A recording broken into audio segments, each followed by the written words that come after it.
কিছুক্ষণ পরে বর্তমানের সিলেটের আম্বরহানা টিলার উপরে যখন অবস্থান নিল, গুরু গোবিন্দ রাজা আশ্চর্য, কেমনে পার হইল? যারা দেখছে তারা কইল, মুসলমান দরবেশের জন্য নৌকা লাগে না, ব্রিজ লাগে না, কালভার্ট লাগে না, জাহাজ লাগে না, নামাজের মুসল্লা বিছাইয়া উনি পার হয়ে গেছে। আল্লাহু আকবার বলেন। একটু পরে ডাক দেখো, আমার সাথে যারা আসছো, আসরের নামাজ কার কাজা হয় নাই? টকবুকে একটা যুবক দাঁড়ায়, হুজুর জীবনে আমার কোনোদিন আসরের নামাজ কাজা হয় নাই। সুবহানাল্লাহ। কোন নামাজ? দেখবেন কারণে ও কারণে সবচেয়ে বেশি কাজা হয় আসরের নামাজ। আল্লাহ কোরআনে কয়, হাফিজু আলাস সালাওয়াতি ওয়াস সালাতিল বুসতা, মধ্যবর্তী নামাজকে তোমরা সংরক্ষণ করো। তাফসীরের মধ্যে আসছে মধ্যবর্তী নামাজ মানে আসরের নামাজ। যারা নামাজ 5 ওয়াক্ত পড়ে তাদের সবচেয়ে বেশি দেখবেন পরীক্ষার মধ্যে পড়ে আসরের নামাজের সময়। কথা কোন ঠিক না? আওয়াজ বের হচ্ছে না? বলে আমরা তো ফজরের নামাজই পড়ি না, আবার সব নামাজ করতে পারবো, এই জন্য নামাজটা ছোট হইতেছে। 5 ওয়াক্ত নামাজ যারা কন্টিনিউ পড়ে, পাক্কা মুসল্লি, ওদের দেখবেন আসরের নামাজের সময় পরীক্ষা বেশি হয়। আর এমনিতে একদিন পড়লে 3 দিন পরে না, আজকে শুক্রবারে পড়ছে, আল্লাহ বাসাইলে আগামী শুক্রবারে পড়বো, এরকম মুসল্লিও আছে না নাই? আরেকটা জোরে বলুন, আছে না নাই? ওদের আবার কিসের আসর আর কিসের মাগরিব, নামাজই তো নাই। বাবা শাহজালাল ইয়ামানি রাহমাতুল্লাহি আলাইহি বলেন, আসরের নামাজ যার কাজা হয় নাই, যুবকটা দাঁড়াইলো, গো তুমি আযান দাও। ইতিহাস সাক্ষী দেয়, যেই মাত্র আল্লাহু আকবার ধ্বনি দিয়ে আযান দিল, গৌর গোবিন্দ রাজার বিশাল বড় বড় প্রাসাদগুলো ব্যঙ্গে চুরমার হয়ে গেল। সুবহানাল্লাহ। কিভাবে ইসলাম এসেছে? কামান দিয়া, যুদ্ধ করে, মানুষের পা কেটে, রাস্তায় ঘাস কেটে, জনজীবনে দুর্ভোগ সৃষ্টি করে? মোটেই না। ওলি আল্লাহরা ইসলামের দাওয়াত দিয়েছে কাশফ কেরামতের মাধ্যমে। এই বড় বড় দেওয়াল, আমি গৌর গোবিন্দ রাজার বাড়িতে গেছি, গেছে, পুরান দেওয়ালগুলো আছে না এখানে, কইরা আছে, হ্যাঁ, বড় বড় বড় বড়, এই তো মুরব্বীরা যারা দেখছে, আমি গেছি, কারণ আমি সিলেটে 7 বছর তারাবি পড়াইছি রমজানে, আমি ঘুরে ঘুরে এগুলোই দেখতাম। তো যেই কথা বলছিলাম, যে বিশাল বড় বড় এই প্রাসাদগুলো ভাঙার জন্য কোনো অস্ত্র লাগে নাই, কামান লাগে নাই, AK-47 লাগে নাই, ইমানদারের আল্লাহু আকবার ধ্বনির সাথে ভেঙে চুরমার হয়েছে। সুবহানাল্লাহ। ইসলামের আস্তে আস্তে শুরু হয়ে গেল, দলে দলে হাজার হাজার লক্ষ লক্ষ মানুষ কালমা পড়তে শুরু করলো। মাত্র ছিল সিলেটে 12 ঘর মুসলমান, কালের বিবর্তনে বর্তমানে বাংলাদেশে 14 কোটি মুসলমান। ইতিহাস খুঁজতে সাক্ষী দিবে, এগুলো বানাইছে ওলি আল্লাহ। জোরে বলুন সুবহানাল্লাহ। যে যুবকটা আজান দিয়েছিল, সৈয়দ নাসিরউদ্দিন সিপাহ সাহাব, হবিগঞ্জের চুনারুঘাটের মুরারগঞ্জে যার মাজার, বলতে গেলে কথা লম্বা হয়ে যাবে, সুবহানাল্লাহ বলবেন না? আজকে যার উরুস শরীফ চলতেছে ভারতে, খাজা গরিব নওয়াজ এসেছিলেন মাত্র 40 জন সঙ্গী নিয়ে, যারা নামাজে জানাজায় মুসলমান হয়েছিল 90 লক্ষ। এগুলো ইতিহাস, মুছে ফেলে দেওয়ার কোনো সুযোগ নাই। এই ভারতবর্ষে আমরা ইসলাম পেয়েছি ওলি আল্লাহর মাধ্যমে, কিন্তু আমার কিছু দুস্থ আছে, দুস্থরা ওলি টলি মানি না। আর একটু জোরে বলি না, ওলি আল্লাহর মাজারে যে আমরা জিয়ারত করি, করি কি করি না? জিয়ারত করা রাসূল পাকের সুন্নাত। আল্লাহর নবী বলে, কুনতু নাহাইতুকুম আন জিয়ারাতিল কুবুর আলআনা আলা ফাজুরুহা ফাইন্নাহা তুযাক্কিরুল আখিরা। ইসলামের প্রথম যুগে জিয়ারতের নিষেধ করা হয়েছিল, পরবর্তী সময়ে রাসূলুল্লাহ বলে বেশি বেশি করে জিয়ারত করো। জিয়ারতের মাধ্যমে মৃত্যুর স্মরণ হয়, জিয়ারতের মাধ্যমে পরকালের স্মরণ হয়। চিৎকার করে বলি সুবহানাল্লাহ। জিয়ারত করতে গেলে আমরা সূরা ফাতিহা পড়ি, সূরা ইখলাস পড়ি, দুরূদ শরীফ পাঠ করি, তারপরে হাত উঠাইয়া মুনাজাত করি। চাই কার কাছে? আর একটু জোরে বলুন, কার কাছে? দেওয়ার মালিক কে? আল্লাহ। এখানে শিরকের কি আছে? সূরা ফাতিহা বললাম, সূরা ইখলাস বললাম, সওয়াব না গুনাহ? তো মাজারে যাইয়া জিয়ারত করি সূরা ফাতিহা সূরা ইখলাস পড়ে, আর আমার বন্ধু আমারে ফতোয়া লাগাচ্ছে গো মাজার পূজারি। পূজা শব্দের সাথে কোন মুসলমানের সম্পর্ক থাকতে পারে? পূজা হয় মন্দিরে। কোথায়? কারা করে? বিধর্মী হিন্দু ভাইয়েরা করে। তারা তাদের ধর্মীয় পদ্ধতিতে কাজ করে, তাতে আমাদের কোনো সমস্যা? যার যার ধর্ম সে পালন করবে, বাধা আছে নাকি? তো আপনি একজন ইমানদার হয়েছে, আপনার মুখ দিয়ে বললেন যে মাজারে পূজা হয়, মাজার পূজারি যে বললেন, মাজারে কি মন্দিরে আছে?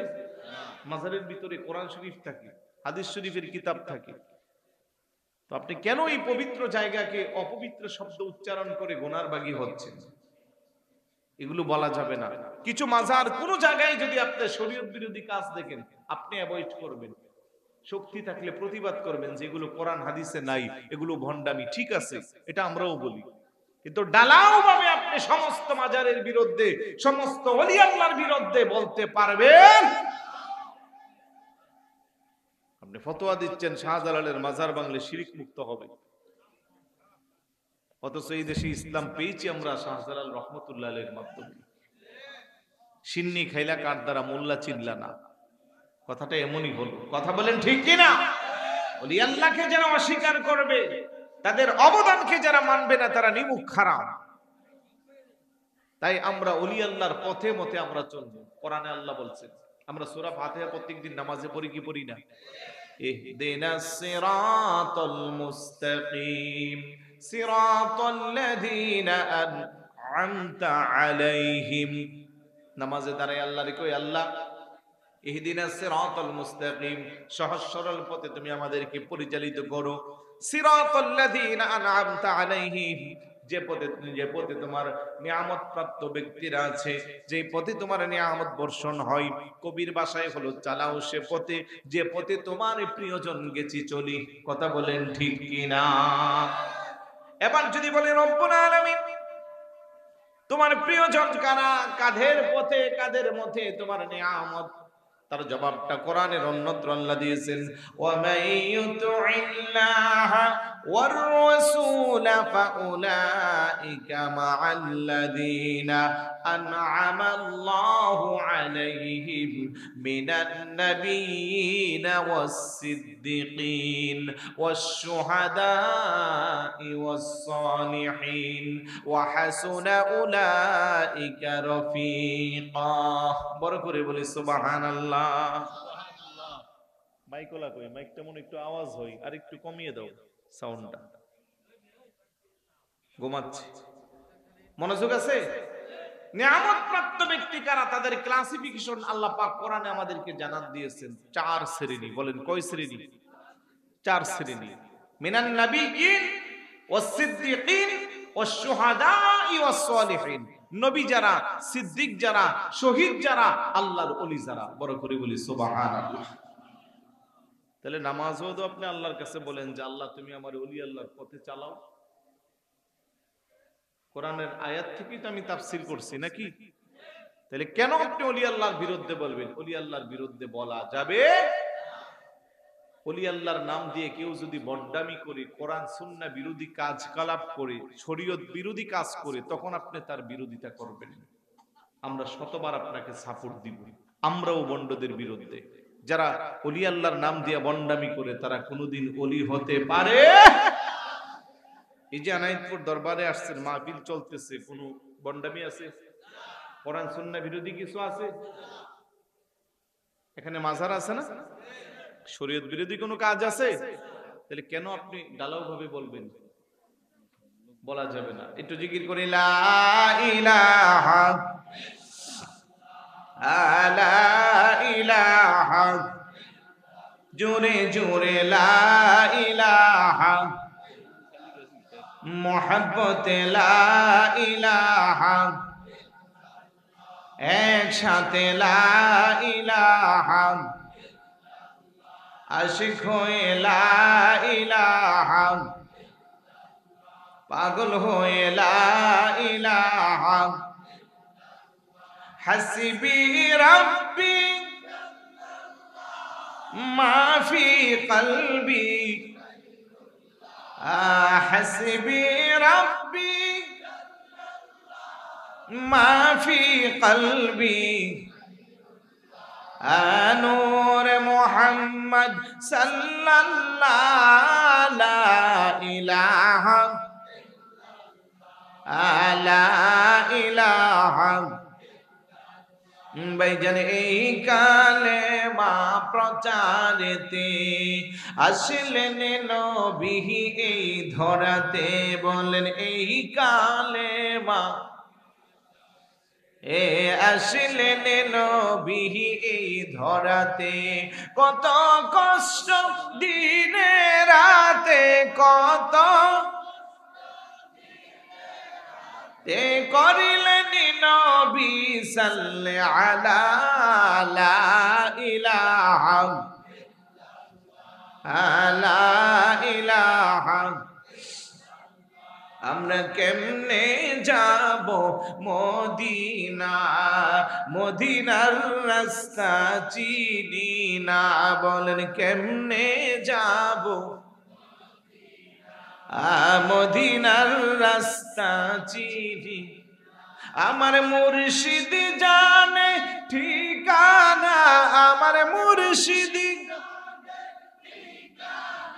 আমরা যাব সোনার মদিনা লা ইলাহা জোরে জোরে লা ইলাহা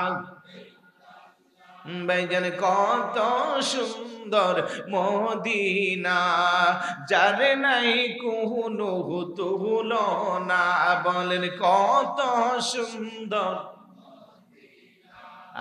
যার নাই কোনো এই মদিনার সাথে কারো তুলনা আছে আওয়াজ দেন আছে কিন্তু এই মদিনা নিয়েও ফতুয়াবাজি করে আমার মতো টুপিওয়ালা দাড়িওয়ালা নামের আগে মুহাদ্দিস মুফতি আল্লামা পীর বুজুর্গ কত কিছু লাগানো তারপরে হজ করতে গেলে মদিনা যাওয়া দরকার নাই অথচ আমাদের আকীদা আন্না রাউযাতান নবী সাল্লাল্লাহু আলাইহি ওয়াসাল্লাম খায়রুম মিনাল কাবাতিল মুশাররাফা ওয়া আফদালু মিনাল আরশিল মুআল্লা চিৎকার করে বলি সুবহানাল্লাহ যে রাসূলুল্লাহর যে রওজা মুবারক রয়েছে তার মর্যাদা শুধু খানায়ে কাবা না আল্লাহর আরশ আজিমের চেয়ে আরো বেশি দাম হজ করতে হাজিরা যায় মদিনা যাওয়ার জন্য মনটা ছটফট করে রওজা মুবারক দেখার জন্য কারণ আল্লাহ কোরআনে কো ওয়ালাউ আন্নাহুম ইযলামু আনফুসাহুম জাউকা ফাস্তাগফিরুল্লাহ ওয়াস্তাগফারা লাহুমুর রাসূল লাওয়াজাদুল্লাহ তাওয়াবার রহিম সুবহানাল্লাহ বলবেন না সুবহানাল্লাহ কেউ যদি তার নিজের উপরে জুলুম করে গুনাহ করে তারপরে যদি ইয়া রাসূলুল্লাহ আপনার দরবারে চলে যায় আর আপনার কাছে যাইয়া যদি আমি আল্লাহর কাছে তওবা করে ইস্তেগফার করে আমি আল্লাহ তার তওবাকে কবুল করি জোরে বলুন সুবহানাল্লাহ ওই মদিনা যাইতে কি মন চায় কার কার যায় একটু হাত উঠান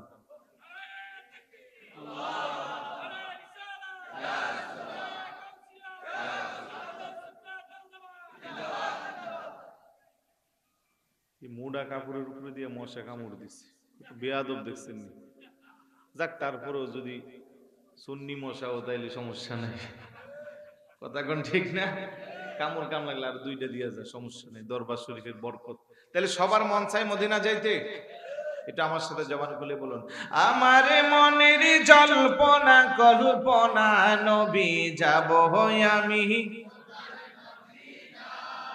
তো ছোট আওয়াজ দিলেই তোরা তো গোলামের মানুষ চিল্লা ভালো করে জোরে জোরে যাব আমি আরো জোরে সবাই যাব আমি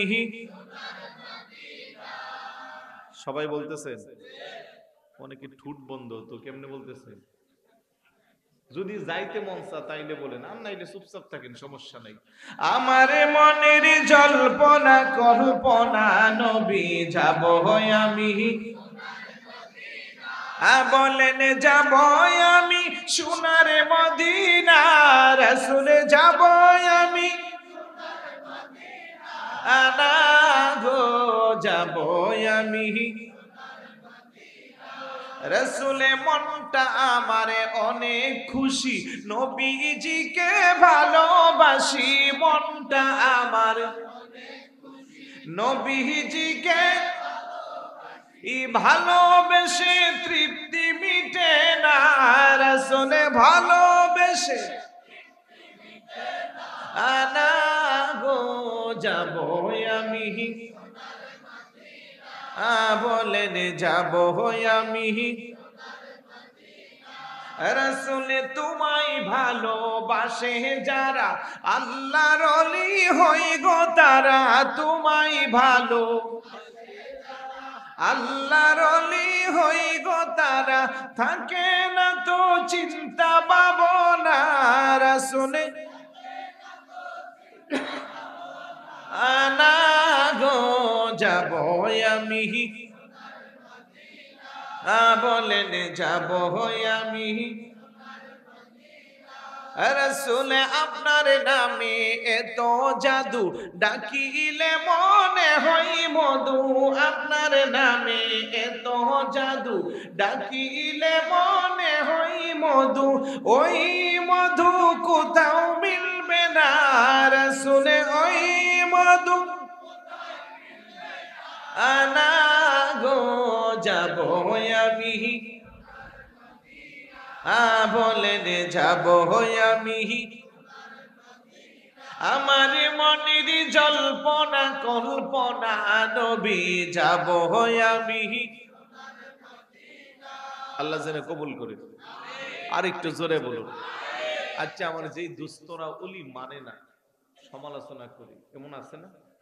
তাদের জন্য আমি একটা ঘটনা বলি। কিতাবের নাম বেদে মারফত ইয়াদে খুদা, লেখছেন সুরমনের মরহুম পীর সাহেব। কিতাবের নাম কি?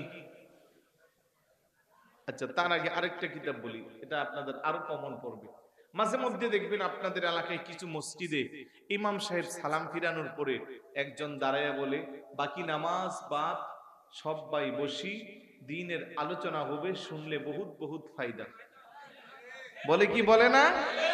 ওই ভাইয়েরা একটা কিতাব থেকে আপনাদেরকে শোনাই। কিতাবটার নাম হলো ফাজাইলে আমল, লেখছেন জাকারিয়া সাহেব। ওই ফাজাইলে আমল কিতাবের ভিতরে আবার চারটার ভাগ করা আছে: ফাজাইলে হজ, ফাজাইলে নামাজ, ফাজাইলে যাকাত, ফাজাইলে রোজা। ফাজাইলে হজ অধ্যায়ের মধ্যে যায় দেখবেন ওইখানে লেখতেছে, আরবের একজন মানুষ যখন মানুষ কাফেলা করে করে হজে যাইতে, কি করে?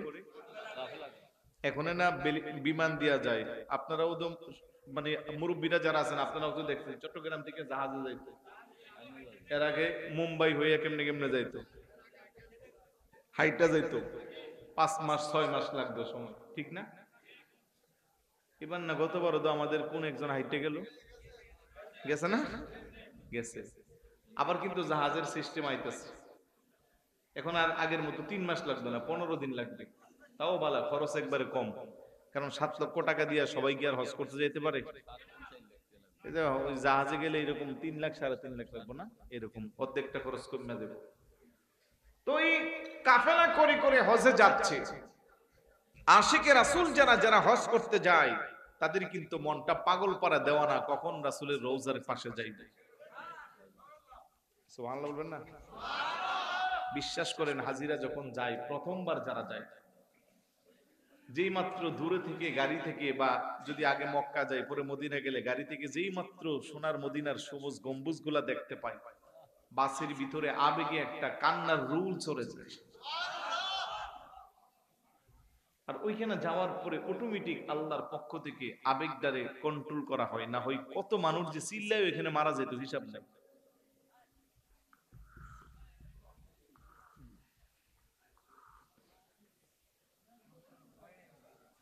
এই কাফেলার মাধ্যমে হজে যাচ্ছে, হঠাৎ করে মরুভূমির মধ্যে যাইয়া ওনার কাফেলাটা হারাইয়া ফেলছে একজন মানুষ। মরুভূমি তো আপনারা দেখছেননি।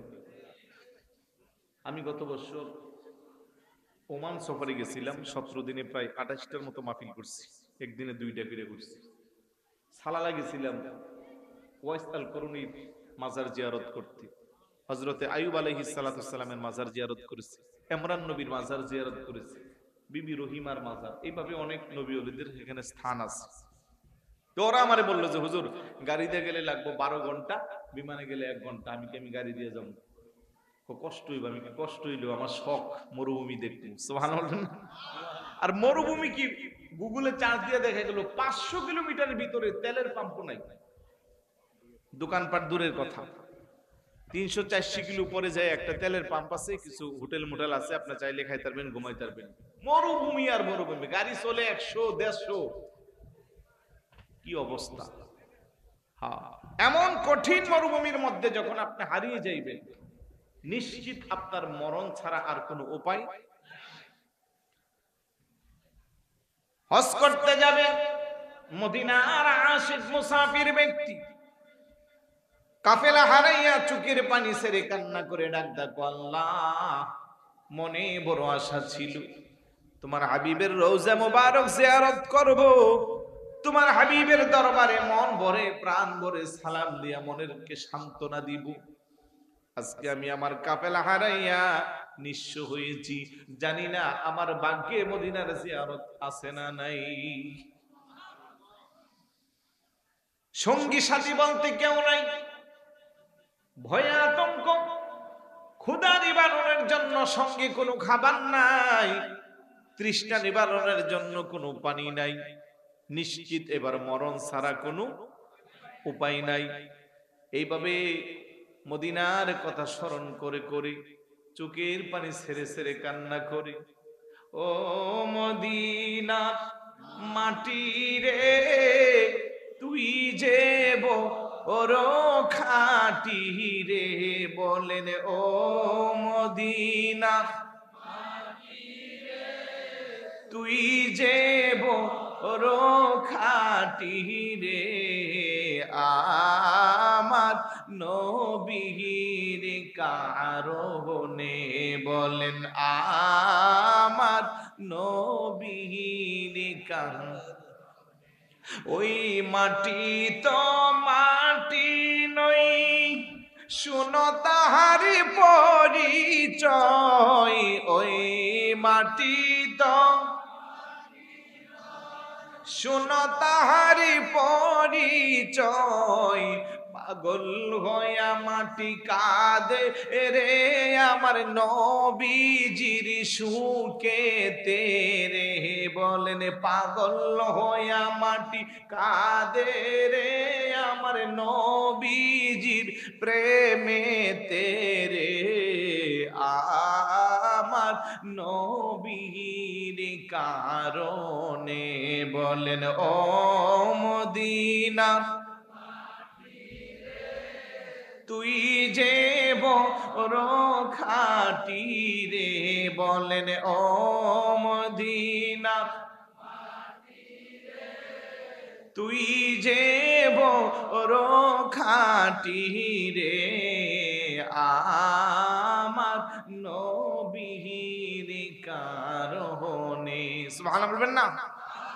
লোকটা এইভাবে বিনাইয়া বিনাইয়া মদিনার সুখে যখন বিভোর, হঠাৎ করে চোখ বিনাইয়া দেখে একটা ছোট বাচ্চা মনের আনন্দে স্বাচ্ছন্দ্যে খেলাধুলা করতেছে। সুবহানাল্লাহ। আজ ব্যক্তি মনে মনে খুশি, যাই অন্তত একটা সঙ্গী পাওয়া গেল। আস্তে আস্তে সামনের দিকে আগায় গিয়া সালাম দিল, আসসালামু আলাইকুম ওয়া রাহমাতুল্লাহ। ছোট বাচ্চাটা এবারে সালামের জবাব নেই, ওয়া আলাইকুমুস সালাম ইয়া ইব্রাহিম, অর্থাৎ হাজী ব্যক্তির নাম ছিল ইব্রাহিম। চিৎকার করে বলি সুবহানাল্লাহ। হাজী ব্যক্তি আশ্চর্য হয়ে গেল, ডাক দিয়া বলে, রে বাবু, জীবনে কোনোদিন তোমার সাথে আমার সাক্ষাৎ হয় নাই, জীবনে কোনোদিন আমি মরুভূমির মধ্যে আসি নাই, আমার নাম যে ইব্রাহিম তুমি কেমনে জানো? জোরে বলুন না সুবহানাল্লাহ। আল্লাহর ওলিরা জানে কি জানে না? ভারতবর্ষে সুলতান মাহমুদ গজনবী 17 বার আক্রমণ করে সাকসেস হতে পারে নাই, বিজয় করতে পারে নাই।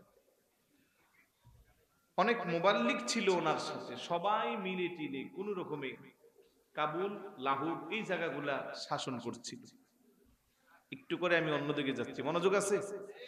সুলতান সিহাবুদ্দিন ঘুরি নাম শুনছেন যারা, ইতিহাসের ছাত্র, উনিও প্রথমবার আক্রমণ করে পরাজিত হলো। তারপরে হঠাৎ করে একদিন রাতের বেলা স্বপ্নে দেখে একজন বুজুর্গ ব্যক্তি ওনাকে বলতেছে, সুলতান শিহাবুদ্দিন গুরি, তুমি আবার মোকাবেলা করার জন্য প্রস্তুত হয়ে যাও, আমি তোমাকে সহযোগিতা করব, আর এইবার নামলে তুমি বিজয়ী হইবা।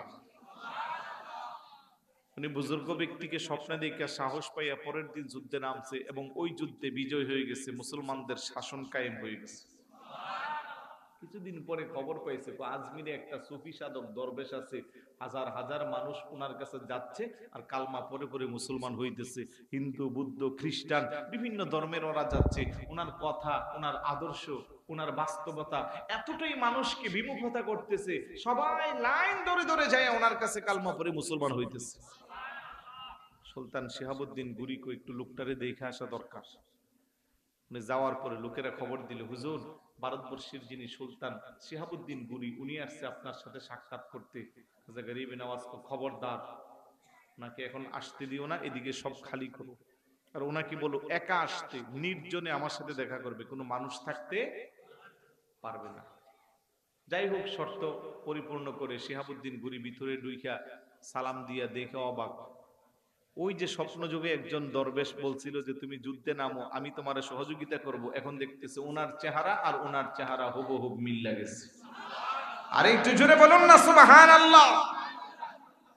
শিহাবুদ্দিন গুরি একটা চিৎকার দিয়া কো, হুজুর, স্বপ্নে যুগে আপনার আদেশ পাইয়া আপনার সাহায্য, আপনার সহযোগিতা পাবো আশা করে আমি যুদ্ধের জন্য মোকাবেলা করেছি, আমি যুদ্ধে বিজয় লাভ করেছি, মুসলমানদের শাসনে কোন কায়েম হচ্ছে, এটা তো সবকিছু আপনার ক্রেডিট। খাজা গরিবে নওয়াজ কো, না না না, এটা দিন মাযহাবের মিল্লাতে আমার নানা জান মদিনা থেকে আমাকে পাঠাইছি। ইয়া মুঈনুদ্দিন জাআলতুকা সুলতানান, হাদা জাআলতুকা সুলতানান, তুমি তুমি তুমি হিন্দুস্তানে চলে যাও, তোমাকে আমি হিন্দুস্তানের সুলতান বানাইয়া দিলাম। সুবহানাল্লাহ। ইযহাব ইলাল হিন্দ জাআলতুকা সুলতানা, আমি তো রাসূলুল্লাহর আদেশে আদিষ্টিত হয়ে এই জায়গায় আসছি দিন মাযহাব মিল্লাতের কল্যাণের জন্য। সুবহানাল্লাহ বলবেন না? তারা আল্লাহর ওলিদের সাথে সাক্ষাৎ হইতে হয় না, ওনারা চোখ দেখলে, মুখ দেখলে ভিতরের খবর বলতে পারে কি পারে না? তো ছোট বাচ্চাটা বলতেছে, যেদিন থেকে আমি বেলায়েত অর্জন করেছি সেদিন থেকে তুমি হাসিনা, আল্লাহর সৃষ্টি জগতে যা আছে সবকিছুরই আল্লাহ আমারে পরিচয় করাইয়া দেয়, তুমি এখানে কি করতে পারি করো। লোকটাকে আমি আমার কাফেলাটারে হারিয়ে ফেলছি, আপনি যদি একটু মেহেরবানি করে আমার কাফেলা, হারানো কাফেলার মধ্যে আমারে ফিরিয়ে দিতেন, আমি অন্তত নবীর রওজাটা দেখে শান্তি পাইতাম। নবীর রওজা শরীফ দেখে মন ভরে না, নবীর রওজা শরীফ দিদার দাও গো শাহে মদিনা, দিদার দাও গো আরশের মেহমান করেছেন আল্লাহ, কত শান কত মান মুর কামলিওয়ালা, ওগো মদিনাওয়ালা করুণা, ওগো মদিনাওয়ালা দিদার দাও গো শাহে মদিনা, দিদার দাও গো জানি মুবারক দেখিলে এক নজর, নূরেতে জলমল করে ভিতর। সুবহানাল্লাহ বলবেন না?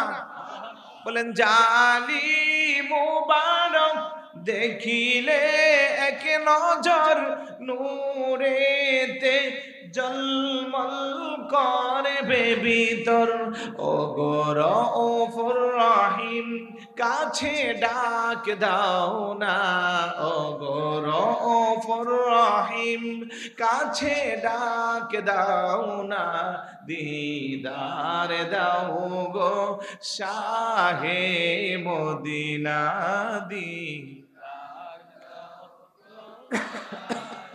একটু মহব্বত জিকির করি, লা ইলাহা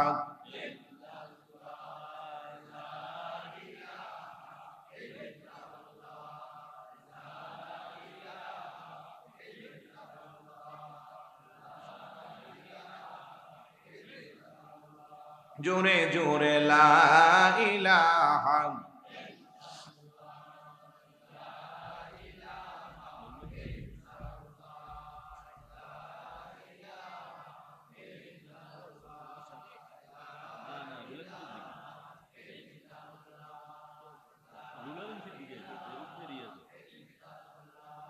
নারে তাকবীর, নারে রিসালাত, নারে দরবার শরীফ, শেষ করে দিতে জনাব হযরত মাওলানা সিদ্দিকী সাহেব আরেক পাশের পক্ষ থেকে, সকালে করলে এটাই দিও। দরবার শরীফের পক্ষ থেকে নারে তাকবীর, নারে রিসালাত, পবিত্র ঈদ মিলাদুন নবী সাল্লাল্লাহু আলাইহি ওয়াসাল্লাম। যে তাকবীর দিছে হুজুর আইছে মাগুরার থেকে, তাকবীরে মনে হয় যেন রহিমানগর থেকে আইছে। কেউ এত দূর থেকে একটা মানুষ আসবে, টাকা পয়সা না দিতে পারেন, অন্তত একটু আওয়াজ দিয়ে ওনারে খুশি করা দরকার আছে নি? একটু জোরে তাকবীর দেন, নারে তাকবীর, আলা ইন্না আউলিয়া আল্লাহি লা খাউফুন আলাইহিম ওয়ালা হুম ইয়াহজানুন। খবরদার, সাবধান, ইন্না আউলিয়া আল্লাহ, নিশ্চয়ই যারা আল্লাহর বন্ধু, লা খাউফুন আলাইহিম, তাদের কোনো ভয় নাই, ওয়ালা হুম ইয়াহজানুন, তাদের কোনো চিন্তা নাই। মুফাসসিরিন کرام বলেন, লা খাউফুন আলাইহিম ফিদ দুনিয়া ওয়ালা হুম ইয়াহজানুন ফিল আখিরাহ, দুনিয়াতে তাদের কোনো ভয় নাই, আখিরাতে তাদের কোনো চিন্তা নাই। তারা কারা? আল্লাহর ওলি যারা। বড় করে বলি সুবহানাল্লাহ। তো সমস্ত যিনি অলিদের অলি, হুজুর গাউস পাক আব্দুল কাদের জিলানী, কোন সন্দেহ আছে নাকি? অলিদের অলি যিনি গাউসুল আজম জিলানী, অলিদের অলি যিনি গাউসুল আজম জিলানী, বাগদাদে জন্ম কুতুবে রাব্বানী। বলেন, বাগদাদে জন্ম কুতুবে, সবাই জবান খুলে বলেন, অলিদের অলি যিনি গাউসুল আজম জিলানী, অলিদের অলি যিনি গাউসুল আজম জিলানী, বাগদাদে জন্ম কুতুবে নি। বলেন, বাগদাদে জন্ম কুতুবে, বংশ তোমার হাসান হুসাইনি, তুমি হইলা হযরত আলী, মা ফাতেমার নয়নের মনি। সুবহানাল্লাহ বলবেন না? বলেন, বংশ তোমার হাসান হুসাইনি, তুমি হইলা হযরত আলী, মা ফাতেমার নয়নের মনি। একটু দিদারে দেখাও তোমার উহে গাউসে সামদানি, একটু দিদার দেখাও তোমার উহে গাউসে সামদানি, বাগদাদে জন্ম কুতুবে, এই বলেন, বাগদাদে জন্ম কুতুবে, অলিদের অলি যিনি গাউসুল আজম জিলানী, অলিদের অলি যিনি গাউসুল আজম জিলানী, বাগদাদে জন্ম কুতুবে, বংশ তোমার হাসান হুসাইনি, তুমি হইলা মা ফাতেমার নয়নের মনি। আল্লাহু আকবার বলবেন না? এই তরিকায় ভর্তি গহলে আহলে বায়াতে হবে সেজনে নবীজি বলে, প্রমাণ আছে কিতাবেতে, ভাই বোনেরা শুনছনি, বাগদাদে জন্ম কুতুবে,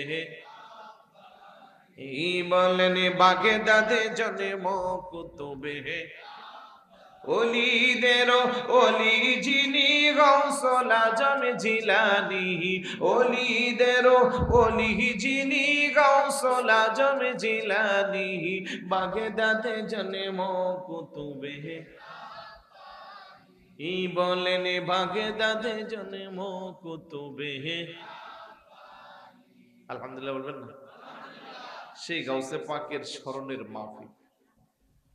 আমি আসলে যেই পদ্ধতিতে যেই স্টাইলে আলোচনা করি, আমি ওই আলোচনা করলে বোধহয় মাইকলারে ছাড়া কাউরে পাই মনে,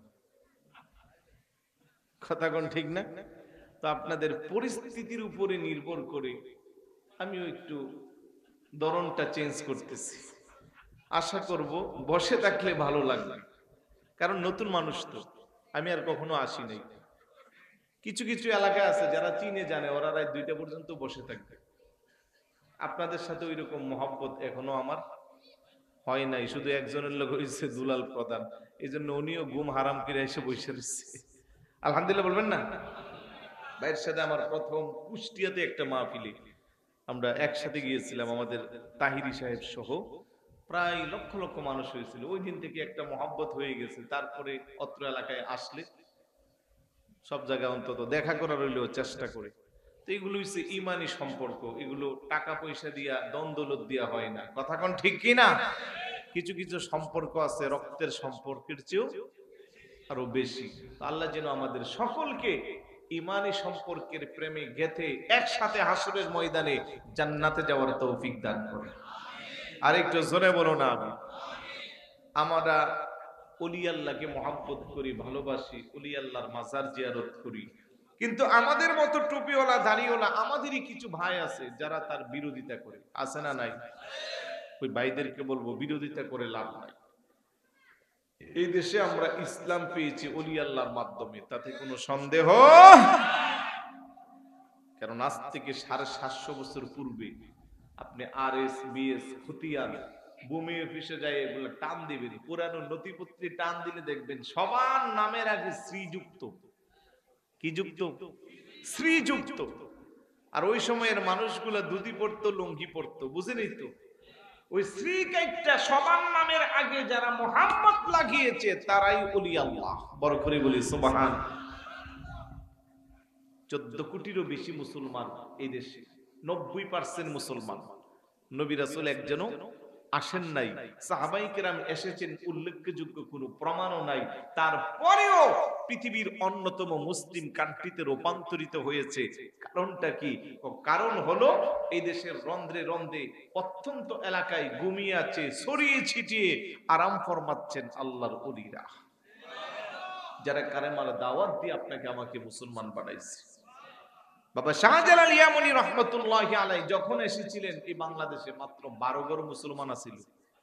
কয় ঘর? ইতিহাস একটু জানেন? কয় ঘর? 12 ঘর। শুধু এমন দেশ থেকে আসতেছে, ভারতবর্ষে আসছে, এসে খবর পাইলো সিলেট, তখন সিলেটের নাম ছিল সি হট্র। সিলেটি ভাই একজন ছিল, চলে গেছে মনে, ইতিহাস খুঁজবেন। সিলেটের পূর্বের নাম কি ছিল? শ্রী হট্ট। ওই শ্রী লাগানো, এত বেশি হিন্দু অধ্যুষিত ছিল। একজন বাদশা ছিল, রাজা ছিল, যার নাম গৌর গোবিন্দ। কি নাম? মুরব্বীরা জানবেন কি নাম? গৌর গোবিন্দ। মুসলমান একজন দরবেশ আলো শেখ বুরহানুদ্দিন রহমতুল্লাহি আলাইহি। মুসলমানের পদ্ধতিতে ওনার একটা সন্তান যার নাম শেখ গুলজারে আলম। ছোট বাচ্চা হইলে আমরা আকিকা দেই না, গরু জবাই করে যাদের সামর্থ্য আছে। তো শেখ বুরহানুদ্দিন রহমতুল্লাহি আলাইহি ওনার পুত্র সন্তান শেখ গুলজারে আলমের আকিকা দিয়েছে গরু জবাই দিয়া। এখন হিন্দু ধর্মের মানুষের কাছে গরু অনেক দামি জিনিস, কেন গরু জবাই করে আকিকা দিল? গৌর গোবিন্দ তার সৈন্য পাঠাইয়া ওই বাচ্চাটারে পর্যন্ত শহীদ করে দিয়েছে। বড় করে বলি নাউজুবিল্লাহ। আমার ভাইয়েরা, বাবারা, বাবা শাহজালাল ইয়ামানি রহমতুল্লাহি আলাইহি ভারতবর্ষে অবস্থান করে খবর যখন পাইল উনি বলে আমার আর এখানে বসে থাকার সুযোগ নাই। যে জায়গা মুসলমানরা ধর্মীয় পদ্ধতি ধর্মীয় অনুষ্ঠান আদায় করতে যাইয়া সন্তানের আকিকার জন্য গরু জবাই করলে সন্তানকে জবাই করে দে, এমন জায়গায় আমার যাইতে হইবে। সুবহানাল্লাহ। নৌকা যোগে স্টিমারে নারায়ণগঞ্জের সোনারগাঁও দিয়া সিলেটের উদ্দেশ্যে রওনা। ভারতবর্ষ পর্যন্ত ওনার সঙ্গী সাথী ছিল 40 জন, এখন লোক বাড়তে বাড়তে হয়ে গেল 360 জন।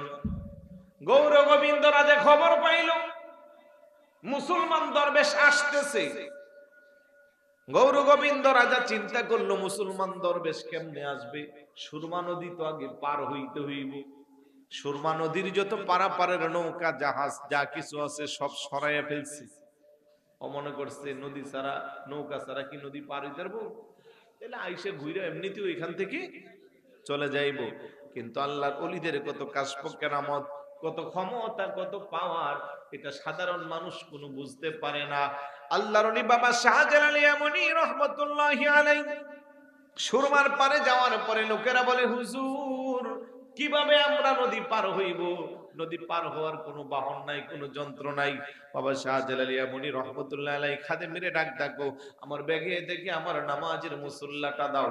নামাজের মুসল্লাটা দিল, বিসমিল্লাহ করে সমুদ্রের পানির মধ্যে সুরমা নদীর মধ্যে বিছাইয়া বিসমিল্লাহ করে উনি নামাজে যায়, নামাজের মধ্যে উঠে গেল। আর সঙ্গী সাথীদেরকে বলল তোমরাও আমার পিছনে ছুটো, বড় করে বলি সুবহানাল্লাহ। সুরমা নদীটা পার হইছে কি বিছাইয়া? নামাজের মুসল্লা বিছাইয়া।